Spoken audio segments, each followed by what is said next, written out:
section we're going to be looking at something called chromatic numbers. So first we're going to look at chromatic numbers of maps.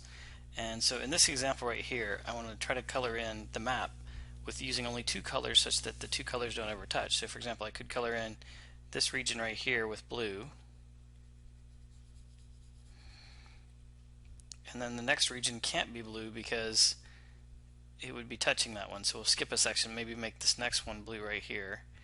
I'll do the best with this big marker that I have.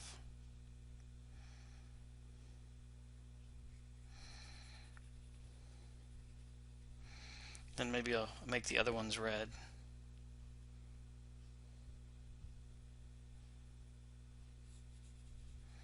So the trick is you got to use only two colors and make sure that no two regions that are adjacent touch that have the same color. So in this case, we were told that we only needed to use two such colors to color. We should only need two colors to color in the map. So not the best coloring in the lines job with this tablet, but you can see blue and red never touch. Right. So the next one we got this circular island kind of looking thing. You see if I make my pencil a little bit thinner. I'm not sure, that might be too thin.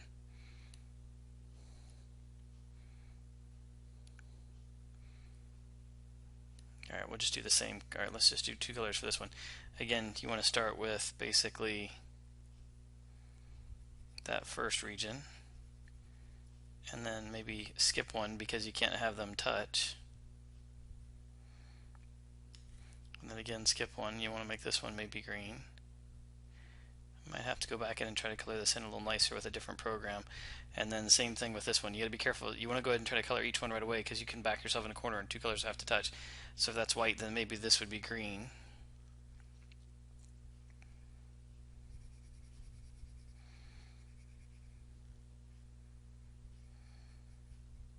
And then the same thing, this can be green up here. So maybe we can just use green and white for this one to get the idea.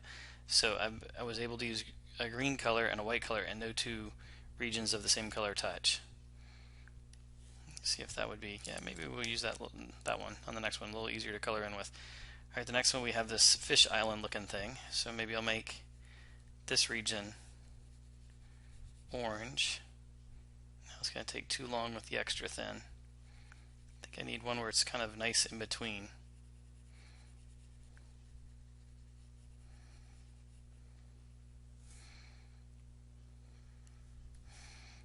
I'll make this one the same. I'll make that another orange. And notice it said the chromatic number for this one is going to be 3. So in this one I will need to use 3 colors so that no two colors touch.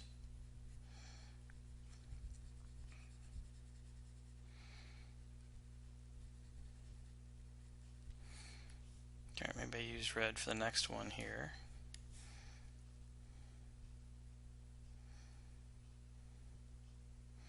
So none of the oranges touch each other, none of the reds touch each other.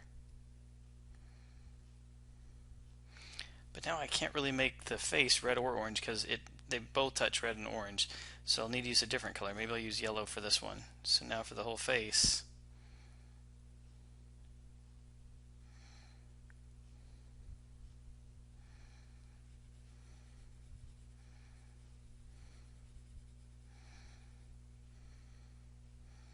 So the number of colors that you need so that no two colors touch is referred to as a chromatic number.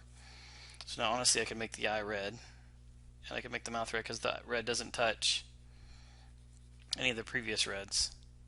So it was only 3 colors that were needed to make sure that no two colors that were the same touch. And it said this next one, it actually requires 4 colors when you color it in. Alright, so let's just start with the red right here. And I'll try to use red everywhere else I can. I can't use red here, I can't use red here, but I could use red here.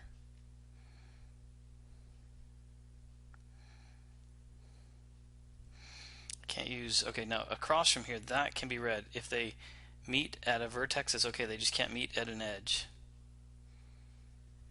Okay, so that can be red, that can be red, but this little skinny part could be red right in here. I'll probably have to use that smaller width pen.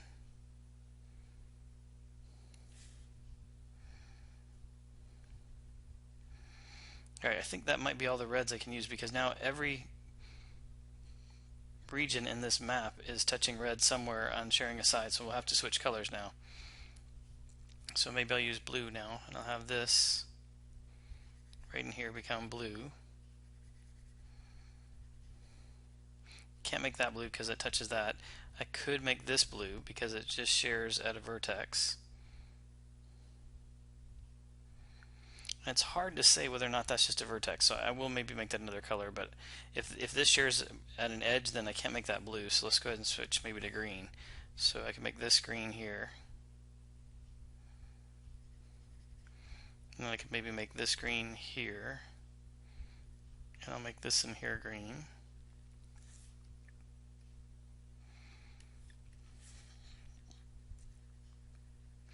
And then this last region right here has blue, green, and red, so I can't make it either any one of those colors. So maybe I'll make it purple. But again, I was able to do it in such a way that no color itself was adjacent to another color. So there are no two green regions touching, there's no two blue regions touching, and there's no two red regions touching, or no two purple regions touching. So that's the idea of chromatic numbers, how many colors that you need to make sure or ensure that no two colors of the same touch. What's interesting about this is it's called a four-color map problem, in that they suggested that no matter how you draw your map, you should never need more than four colors if it's a 2D map. If you draw it on 3D space, you'll never need more than 4 colors total. Next one, I said you should never, that's exactly what it says, you should never need more than 4 colors to color in a two-dimensional planar map. Convert the following map into a graph. Regions become vertices and determine the chromatic number of both the graph and the map. All right, so what you need to do with this one is everywhere you see a vertex, we probably need to put, or everywhere you see a region, we need to make it a vertex. So I'm going to put E right here, followed by D. I'm just turning these into vertices, and then B right here, and then A here, and then C here. So I think I have all the regions covered now. There's A, B, C, D, E, and we have them all over here. Now, if they're adjacent, meaning they share an edge or a side, we're going to connect them. All right, so A and B share a side, so we need to connect them with an edge. All right, I'm just working on A. A also shares a side with C, so I need to connect A and C. All right, A, that's it. A only shares a side with B and C, so I got those covered. B does share a side with C, so I need to also connect B and C. B also shares a side with D, so I need to connect those two.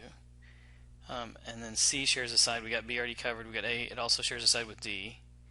And just E over here shares a side with E. That's it. So I have basically this map and this graph are really showing the same information, just in a different way.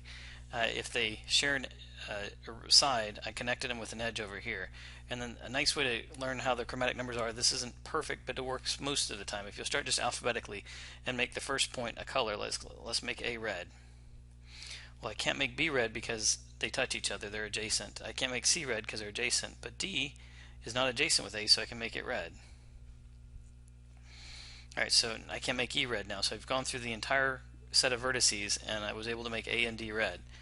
Alright, now let's go alphabetically to the next letter, B. B I can make blue, but I can't make C blue because they're adjacent, and that would mean the two blues are touching. I've already got D covered, and E I can make blue because it's not adjacent to B. So I have those two, and then finally it looks like I need one more color. So the chromatic number of both the graph and the map is 3, because it took 3 colors to color it in such that no two colors touch. You always want the minimum number of colors. So the chromatic number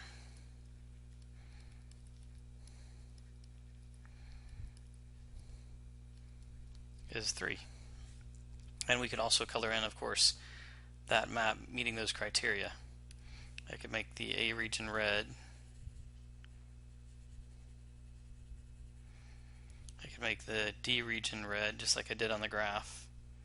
Make the map match the graph. I could make the E region blue.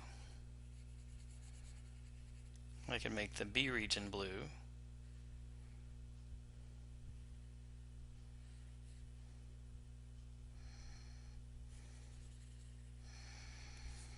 And make the C region green.